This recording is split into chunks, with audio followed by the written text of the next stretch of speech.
Okay. Are you ready? Yeah. We're starting. Hello.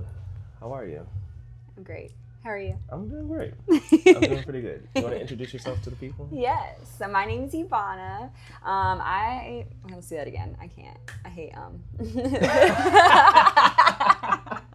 Just roll with it, Just roll with it. Yeah. Just roll with it. All right. So my name is Yvona. I'm a personal trainer, dancer, nutritionist, and I do all the things, honestly. I was going to say I model. I'm, doing photography and videography now.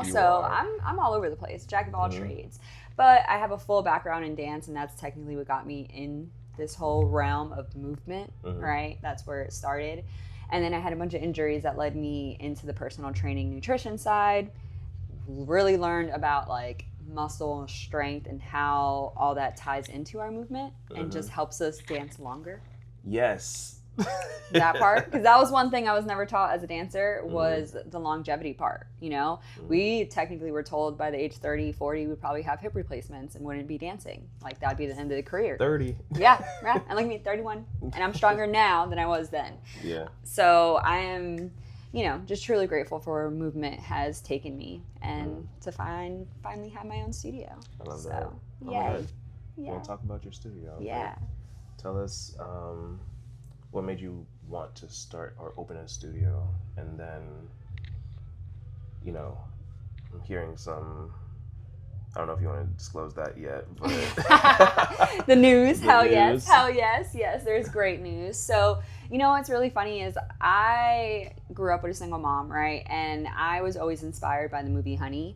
Always wanted to have a community center for kids to just come and a space for them to not have to worry about being kicked out or not being able to afford it, things like that, So I technically was blessed and had a studio that truly believed in me, and they actually let me work for the studio to pay for my classes. Yes. Of course, I had to pay for costumes, but being able to teach the kids classes, being able to just, clean mirrors, things like that, and to still be able to take class, like that's what like kind of told me like, yes, this is a path that you should be going down, essentially, So, because I actually loved cooking.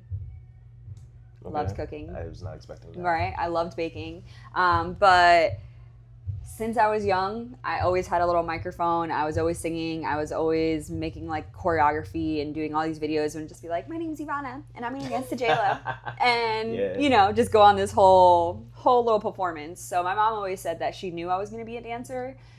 I did get, I would say, a little pushback when I got into AMDA, that's in New York. But with scholarship, grant, and financial aid, I was still going to have to pay $5,000 out of pocket monthly. And that wasn't with a place to stay. Yeah. So that kind of put me back because that was one of my biggest goals. I truly always looked up to J-Lo and was like, I want to be a singer, dancer, actor. Like that's all I ever dreamed of was being the triple threat. But when that happened, I, got really upset and was like, well, maybe I shouldn't do this. Maybe I should. And that's actually when Cordon Bleu opened up over here. So I was like, maybe I should go for culinary or something. Yeah. We moved to Orlando and I took a year off from high school, and there was something inside of me that was like, yeah, no, you need to go dance. So I went and got my degree at Valencia, which was amazing. Yeah.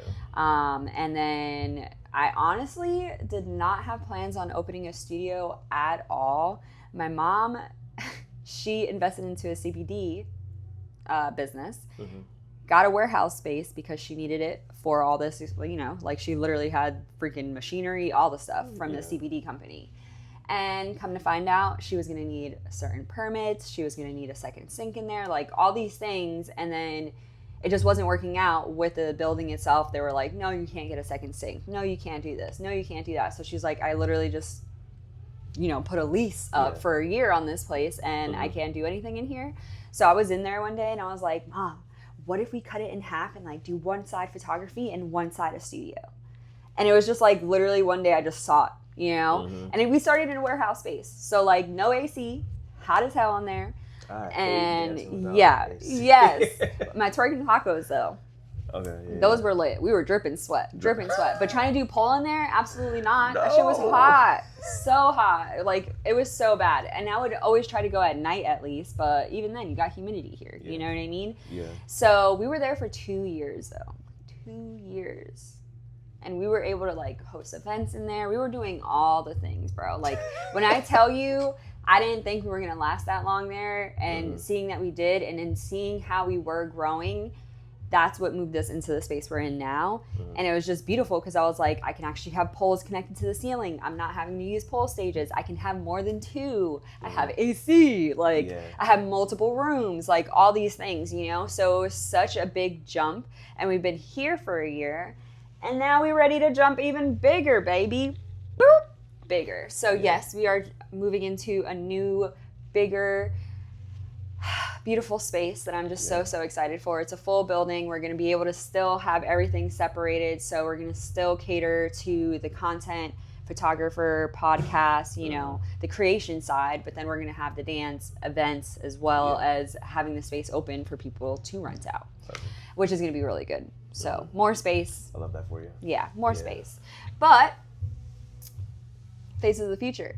Yes. Faces of the future. Listen, I appreciate this because you're not the first person to tell me about like a photography dance studio combination, but I enjoy that I got to like be in here and, you know, because we worked together before. Right. And I think the studio is awesome.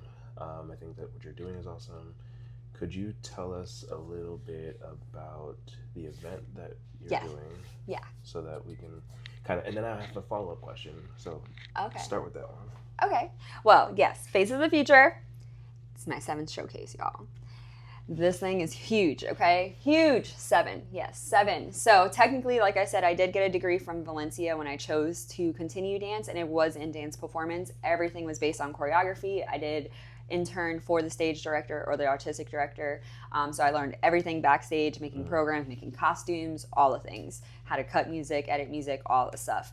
And there was always a part of me, because we worked with so many different choreographers, and there was one in particular, Alan Nikolai, who made his own costumes, made his own music, and made his own choreography, had his own company of dancers, and literally just put his art on stage, you know? And that was like always my most favorite thing about college was our like showcases and stuff, so I can actually see what was going on in my head like on stage, you know? That was always such a crazy feeling. Even my mom would be like, how do you come up with this? Like, how do you see this? And I'm like, honestly, I work with different people, and then I'm like, all right, let's put it together. And the way it works, I'm just like, what the hell? Like, I didn't even, I'm hitting beats that I didn't even think I was hitting. Like, you know what I mean? Like, it was just, it was crazy. So I always knew that I wanted to have my own show, and I wanted to actually have my own company, but it's hard. It is. It's hard. And I know you know this. I do. Yeah, I know you know this. I do know people this. schedule, getting people, you know, all rehearsal together. Commitment, all of that. Yeah. That's, you know your choreography. And the thing is that as dancers, we don't get paid enough. So all in all, like, they can't really commit because we're literally having to work 7 jobs just to make ends meet, you know? So it's like we have to get the gigs where we can get them. And I completely understand that. So I literally was just like, well, us being in the warehouse space, I told my, you know, students at the time I really wanted to host a showcase for them because they've been with me for so long and they've just been growing. And I was like, I want people to I want to show people what you've been doing, you know? And thinking about it in the warehouse, I was like, this is hot as hell. This is, you know, when we would pack this with people, like, it just wouldn't work. So I looked into the Marshall Ellis Theater and how much the rental was going to be and was like, hey, Mom, you want to host a show in like 2 months? 2 months. Literally, bro. My first one, I think I had 2, maybe 2.5 months to plan it. And it ended up being an amazing, amazing show. It honestly was the biggest event that we've ever hosted, like when it comes to revenue and stuff like that. Of course, we put a lot of money, but this was actually the first thing where we saw a profit. And I was just like, oh my God, like we have something here, you know? But at the same time, I started with just people in Orlando, and now we're growing, of course, on, you know, the online presence to where I've had people come from all over the states. I had a girl last year who was from Brazil. Like, it's just so cool that I'm actually getting to like hit all these different people, you know, and have them audition and apply and stuff like that. And I'm just like, I've never met this person, and they've seen my page and they've seen what we're doing and they want to be a part of my show. Like, that's the thing, is that people don't realize this is a vision, but it's up to them to bring the vision to life, right? I couldn't do this without them. So like, it really means so much to me, and just to see how it all ties together and how we can literally bring our talent together to just put on a show. Right. That's literally all I've ever wanted to do. You know what I mean? Because again, we don't get paid. We don't get these gigs that we want to do. Or we have to do things that we don't really want to do. You know? Get dressed up as a clown and freaking start dancing for the kids and stuff, you know? Like, we do whatever we can. But like, this is really also, again, a showcase. So it's not a competition. Like, none of that. There's no like pressure unless it is your first time performing. I've had first timers, you know. Honestly, I've been performing for how long, and I still get butterflies and get nervous before, you know. I just did a solo. What was it, like 2 or 3 weeks ago? And I was like, when was the last time I did a solo? Right. I still get a little nervous, but I think when you're in control, especially when you're doing a solo, you're in control of everything that happens. So like, you just go for it. You just go for it. My follow-up question. If you remember it. No, I got it. So my follow-up question is like, what are some, I guess, like stigmas, because we were kind of talking about this.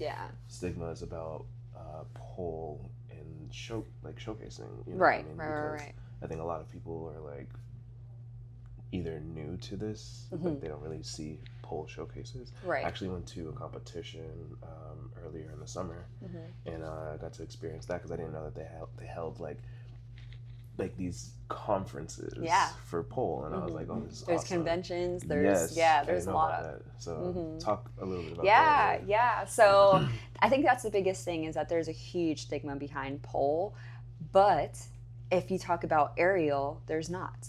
And it's literally just because of stripping, you know? And there's nothing against stripping. I was a stripper at one point, right? If I have the talent for it, why not? Go make my money. I ain't gonna knock anybody for that. Right. But at the end of the day, I do have a degree in performance.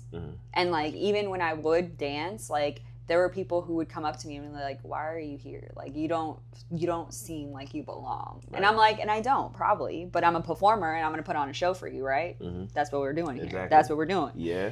So, when it comes to the stigma, though, it's just, if more people took classes and understood how hard it actually was, because that's like, I think that's the thing, is people don't realize the fitness side behind it, and like the confidence that you build, and like the power that you really ignite within yourself. I think that's the biggest thing. Like today, especially, I have this one girl who's been coming to classes for a couple weeks now, and she got this move for the first time. And we've literally been practicing it, and she got it today so fluidly, and she got there and was like, I'm here, I did it. Like her face and the excitement, you know what I mean? Like that, exactly. That is what I want people to see and realize, is just how much it actually shows you what you're capable of. Because I don't care how much you can lift in the gym. I tell this to Josh all the time. I was like, I don't care what you can bench. Can you hold yourself in a freaking Iron X? Listen, y'all. You know what I mean? Can you lift your body weight up? Like, it is tough. It is very tough. That is, and at the end of the day too, it's about longevity. And like, when we put heavy weight on our muscles and joints, that's not good for us long term, right? So when you can work different types of fitness, calisthenics, we got Pilates, we got bar, yes, there is strength training, like, but when you actually tie these things all together, your body starts to appreciate you in a way that's so different. You know what I mean? It's just a different way. And when it comes to pole, though, especially in my studio, I'm not huge on like, let's get super sexy and dress up in like these super like booty out type of outfits. You know what I mean? Because I really try to show the sport side behind it. Like my brand is the Fit Goddess, right? It's the Fit Goddess method. And it's really about showing our strength, showing how fluid we can be, and how much control we can have with the apparatus itself. You know, it's not just about getting sexy. It's not just about shaking ass. Yes, we do it, but it's not just about that. You know, we do it. I ain't gonna say we don't. Right. We do. But at the end of the day, it's just, like I said, seeing someone get something for the first time, or the community. Oh, the community. like everyone in class was literally cheering her on. And like that's what kept me in pole. Yeah. I've been in ballet my whole life and never did you have someone cheering you on next to you. Yeah, no. Thinking about it, even like the studios that I would teach at, they would hip hop, just be like, anything. Right. But they'll be like, oh, okay, maybe try for 4 next time. Right. Get your leg higher, you know? I'll see how high I can jump. Like, it's always a competition. Right. Yeah. It's always a competition. Yeah. Or if you get the part that they wanted, she wasn't even that great. Like, right. Exactly. I could do that. Yeah. Or at the competition itself, and you just see them walking past each other and all like snarky. That's you know what I mean? It's just it's weird so weird. Too. Yes, exactly. It started from when you were young, so like I get it. Exactly. Like, and like that's literally what I've been around my whole life. So when I walked into a pole room and I was seeing how people were hyping each other up, especially when they were getting tricks, and let me tell you, I've seen all shapes, all sizes, all heights on pole. It don't matter what size you are. When people say, "Oh, let me lose a little bit of weight before I start," no, get on this shit. I feel like, get on it. Yeah, I feel like not most, but a good amount of the pole dancers that I know are not like super skinny. No. You know what I mean? Yeah. Like, so like if you look at International Pole Con, there's literally a whole big girls of pole. Yeah. There's a whole entire category for it. You know what I mean? And get out there. But I'm telling y'all, I've seen those girls do way more than even I would. Yeah. Like, especially when I first started, there was this one girl in particular, and the studio I worked at had 20-foot poles.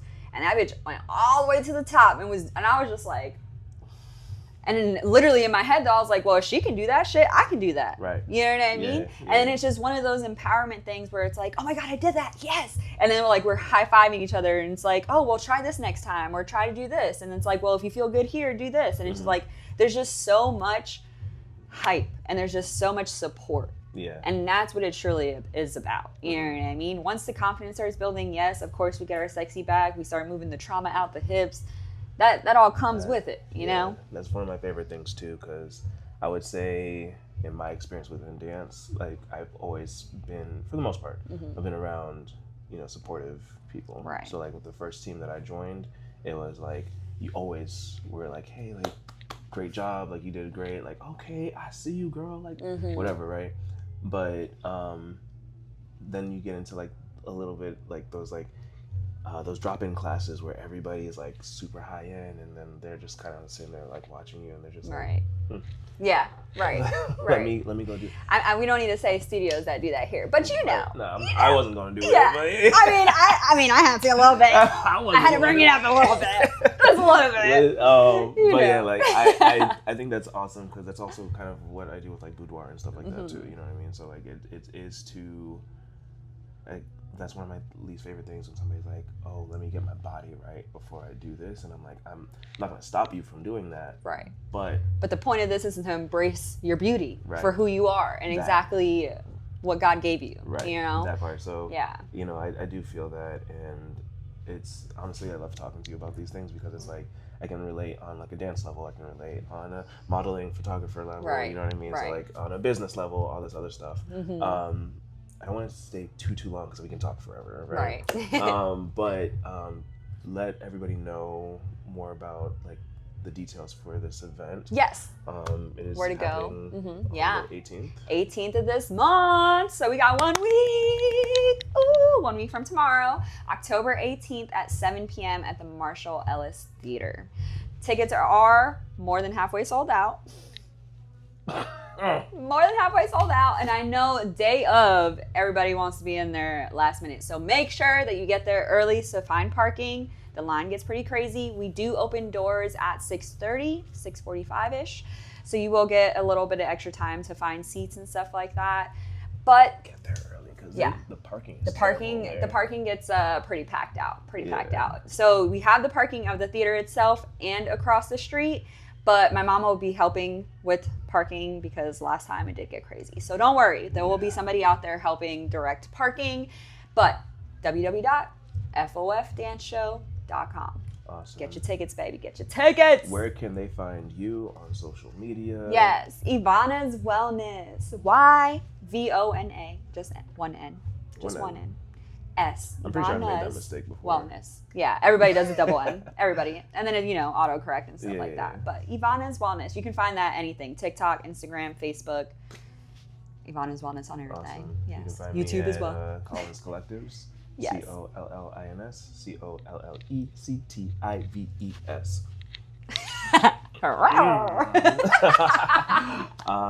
my name is Randall, not Colin.